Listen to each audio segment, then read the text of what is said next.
Alors, papa, quand je vous entends parler, vous avez parlé de vos grands-parents, de vos parents qui sont ici. Donc, ça veut dire que il y a des générations. Bien sûr, avant même mon grand-père, il y a eu d'autres qui l'ont devancé ici. Ah bon? Bien sûr, quand je dis que les Haoussa sont restés à Kouniaou, à Koukotien, c'est avant même mon grand-père. Waouh! Oui, c'est avant mon grand-père. Et c'est quand ils se sont retrouvés ici, là, que la population étrangère a augmenté un peu. Sinon, partout où ils passaient, ils créaient un marché pour juste le troc. Il y avait un marché. Partout où vous passez là et vous demandez si les derniers sont restés, il y avait un marché. Il y avait un marché. Donc, c'est ça qui leur permet les échanges. Bon, ils se rencontrent, ils échangent. Et celui qui a quelque chose vient, il échange avec celui qui veut et il s'en va. Bon, surtout au temps de Kori, ça a bien passé parce que eux, ils avaient la possibilité de ramener les Kori.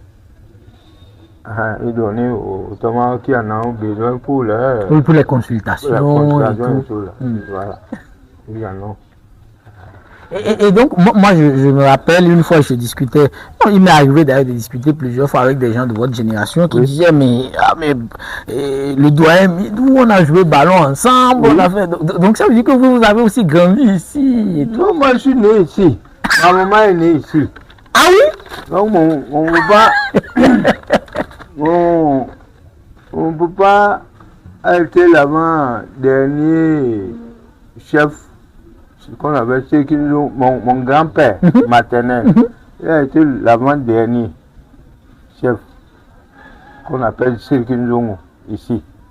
Vous voyez tout ça là, tout ça là, descendre jusqu'à la mission là, et tourner comme ça, c'était son domaine. C'est son domaine en tant que chef. Et bizarrement, vous savez, il n'avait pas le forcing, eux là n'avaient pas forcé les Ottomans, mais les Ottomans étaient prêts à leur céder la terre et puis les aider à construire tout ça là. C'était beau quoi. Il y avait cette solidarité. Voilà, il y avait la solidarité. Ils voulaient quand même qu'il y ait des étrangers chez eux. Les Ottomans d'autres fois. Voilà. Il y avait des choses là. Avant je dis qu'il est l'avant-dernier. Le tout premier fut un type qui a vu une belle fille à Manta. Une très belle fille à Manta, coquette.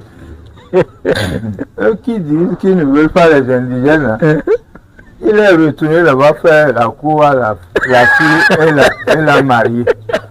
C'est leur maison ça. Et la femme, elle a fait des enfants. Ces enfants sont... Bon, les filles, c'est elles qu'on appelait les lamis. Dans le temps passé, là, quand on dit les jeunes filles de Boukoumbe, on ne pouvait pas se passer de lami à Sibi, nos grandes soeurs là. Mais il est retourné à Manta chercher la fille. Alors que ils disent que les autres sont des indigènes.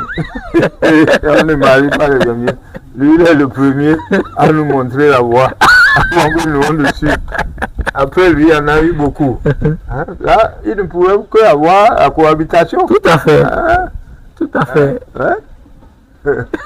D'accord, ça c'est vraiment intéressant. Alors, est-ce que, justement, vous l'aviez déjà abordé, mais je reviens sur ça, est-ce que vous continuez d'entretenir des liens aujourd'hui avec vos origines? Oui, on continue d'entretenir des liens. Je vous disais tantôt que quand quelqu'un vient, il trouve asile, il est bien, il va chercher son frère, il va chercher son cousin. Bon, ainsi, Autrefois, il n'y avait pas de téléphone, il n'y avait pas de poste, il n'y avait pas. Si vous voulez, vous retournez à la maison, vous retournez au village. Donc les gens se levaient ici, ils retournaient jusqu'à Tawa. Et ils donnent les informations, tout se passe ici. Et puis, en revenant, ils amènent encore d'autres. C'est comme ça on s'est développé. Hein? Là où moi je suis là, je suis de Bom, Badjudin. Mon papa, maman là, il est envoyé ici pour conduire le véhicule administratif. C'est le premier député qui fut son ami à Kokonde, dans Djougou là-bas. Lui, il était infirmier. Donc, quand il a gagné la députation, on lui a donné un véhicule, le véhicule Dindon. On l'appelait Dindon. Le véhicule, c'est un gros véhicule, c'est même pas un véhicule d'autorité. Mais à l'époque, voilà, on lui a donné. Puisqu'il fallait prendre ça pour faire la campagne, mettre les gens, il avait besoin de ça. Chaque député disait le véhicule qu'il veut. On lui a donné et il dit bah, moi j'ai un ami qui a suivi les fonds et il est chauffeur. Il s'est levé pour aller le chercher pour la main. C'est pourquoi nous on est nés ici. C'est pourquoi nous on est nés ici. Donc on ne peut pas dire qu'on ne connaît plus nos origines. Hein, de temps à autre, on va quand il y a une nouvelle, un décès, tout ça, on va. C'est comme ça les Togolais aussi, ils vont. Hein? Quand vous prenez par exemple le DG Babaya, oui. Ses parents sont venus de Togo. Ils se sont installés ici. Et il va de temps à autre. Il connaît encore ses origines. Et c'est tout à fait normal. Il n'y a pas quelqu'un ici qui ne connaisse encore ses origines. Mais quand nous y allons, on nous traite de Soma. Le Bariba va. Finalement, vous devez à Niki, on va le dire Soma. Le Bénin va, du coup, on va dire Soma. Donc, les Koutoukou, vous les Soma. Bon, nous acceptons. Ah oui. Nous sommes souvent, on est fiers. Parce que, au moins, nous sommes satisfaits et nous pouvons leur venir en aide. C'est ça. Alors aujourd'hui, je voudrais quand même savoir, une fois l'histoire racontée, quels sont vos défis aujourd'hui? Oui. Je sais qu'il y en a. Il y en a. Quels sont vos défis aujourd'hui? Bon, le défi, c'est le racisme. Le racisme. Bon, la ségrégation. Jusqu'aujourd'hui, nos confrères, même des intellectuels, nous traitent encore de pauvres. Pour l'étranger, vous avez quand moi, quelqu'un me dit étranger, je lui dis non, je suis au Bénin. Depuis la Révolution a unifié le Bénin. Nous sommes tous les mêmes. Vous voyez partout où les étrangers se sont regroupés là, ça a développé les milieux. Depuis le Cotonou n'était pas comme il a été après la Révolution. C'est à cause des étrangers. Parakou, c'est à cause des étrangers. Djougou, vous allez, c'est les étrangers. Là où vous avez vu nos grandes villes, là, c'est l'étranger. Si on veut rester en autochtone, là, qui va ajouter quoi à qui? Hein? Nous serons toujours le même cerveau, les mêmes rites, on va dire culture, notre culture. On va brandir la culture, sans même chercher à valoriser, il n'y a pas de progression. À progresser, à filtrer ce qui est bon, prendre et laisser ce qui n'est pas bon. Tout à fait. Hein? C'est ça. C'est le brassage avec l'autre qui permet quand même de filtrer les choses et changer le mode de vie. C'est ça. Ouais, ouais. En tout cas, ce qui a anciennement, le Tamari a été très accueillant. Très accueillant. Lui n'avait pas l'idée. Jusqu'aujourd'hui, même si vous allez dans les campagnes, c'est pas comme ce que nous vivons avec nos intellectuels. Le campagnard s'en fout de vos intérêts. Lui s'en fout. C'est vous qui allez le rejoindre avec les mensonges politiques. Lui s'en fout, il est là. Ce qu'il a, il est équilibré. S'il a une femme, des enfants et puis la nourriture, et là où il a besoin de quoi encore? Rien. C'est nous qui allons les monter.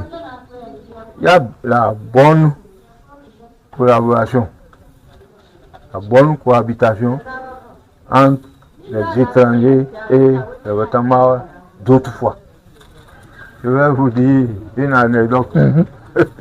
Aoussa était arrivé et les Watamars mangeaient le banjou. Le banjou préparé, le mot banjou préparé. Vous savez, le Watamars va t'enlever la coquille là et te jeter le grain dans la bouche. Rapidement. Ou bien.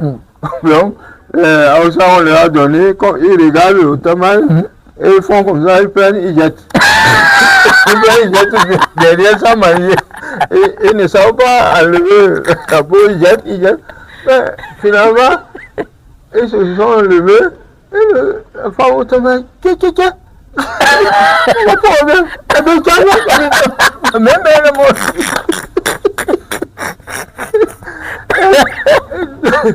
Quand les vieux d'ici nous blaguent avec ça, ils nous insultent. Que nos grands-parents ne savaient pas manger le banjou.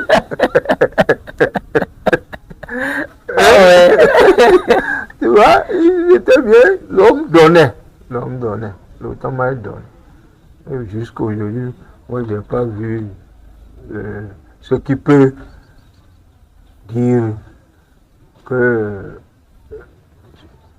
quelqu'un d'étranger ne soit pas bien loti à Bukumbé.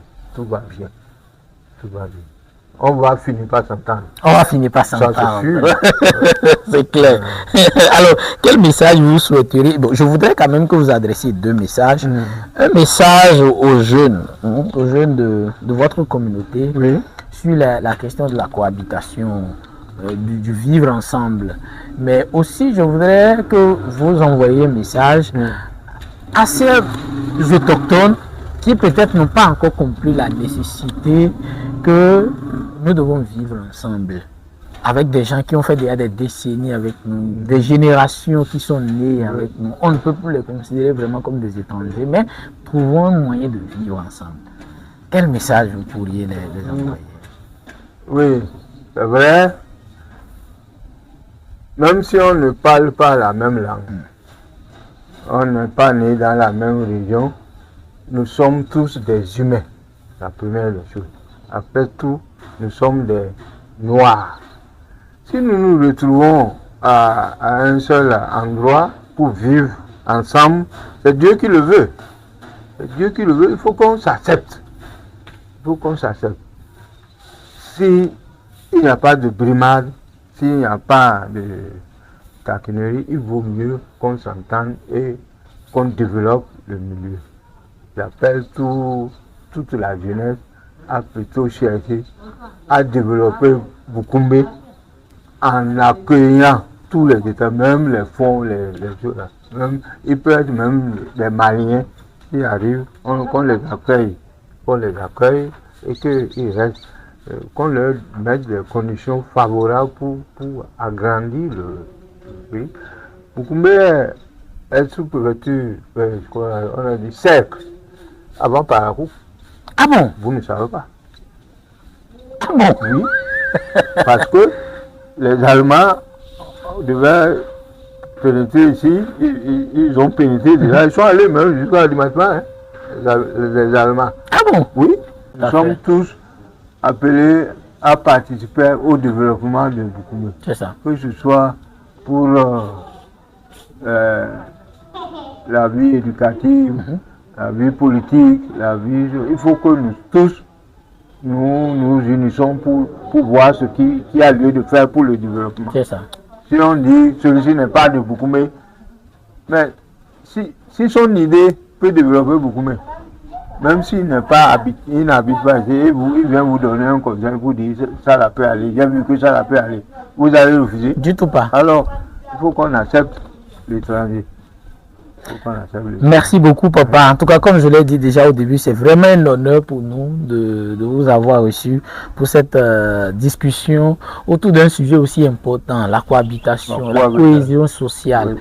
C'est tout ça qui construit une région, qui construit un pays, qui construit une commune comme Boukoumbe. Oui. Alors, un mot de fin peut-être? Oui, la cohésion sociale vous prive des guerres que vous appelez terrorisme et tout ça. Si les gens s'entendaient là-bas, on pouvait venir les corrompre ou les tomber. Ils vont dire non, chez nous, on ne veut pas ça. C'est ça. C'est parce qu'ils ne s'entendent pas. Nous voulons que ici, là, nous tous, on s'entende. La cohésion sociale est indispensable.